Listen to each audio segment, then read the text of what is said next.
It's a quiet morning, so I thought it'd be a good time to go on a walk about something.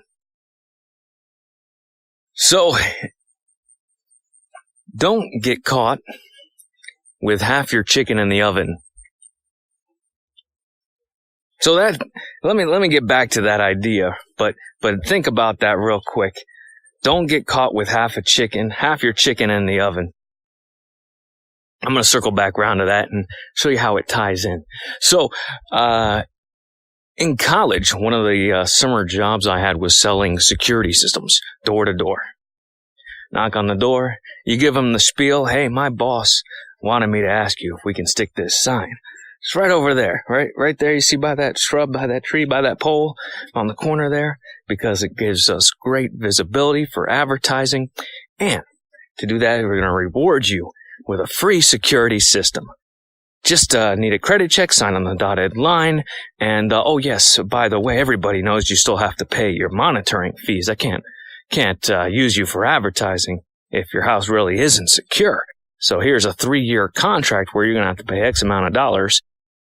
And that's the sales pitch, right?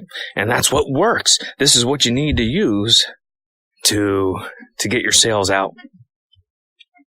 So you tell them this story, and it's a bit of a story.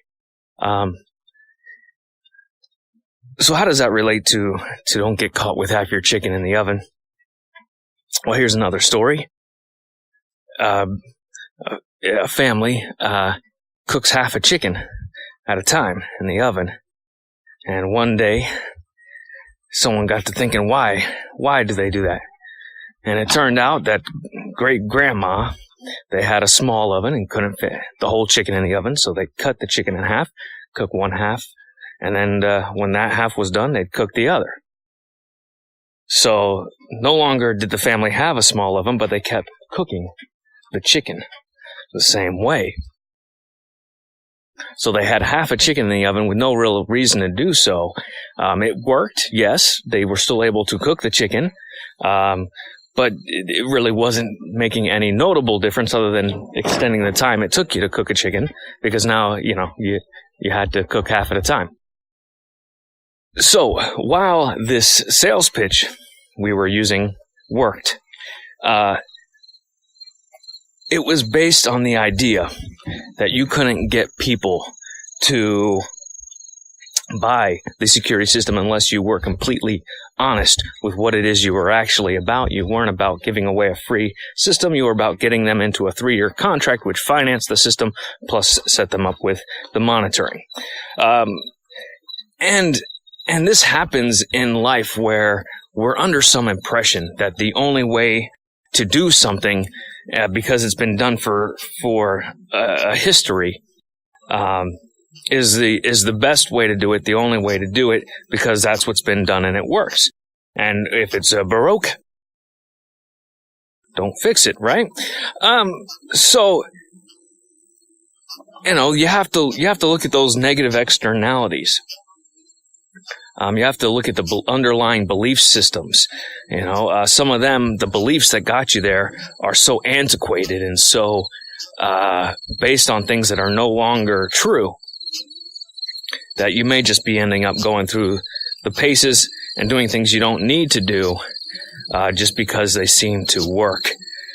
So just some food for thought that if you feel like maybe you'd like to change a process in your life, something that you're doing, because you're a little concerned about what the unintended consequences are, it's okay to take a look and say, do we really need to do this way? Can this work if we do it in a route that's more ethical, more true to what it is that we're doing?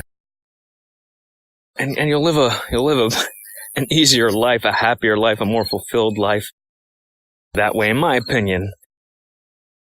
I couldn't stick with that job because at the time I did not see another way around it, and the ethics of what that sales pitch implied were just insufficient. If your product is good enough, you probably don't need to trick anybody into it. it might be easier to do it through some form of trickery or sales pitch. But I don't know if that's how you want to live your life, where for somebody to get their way has to be done through some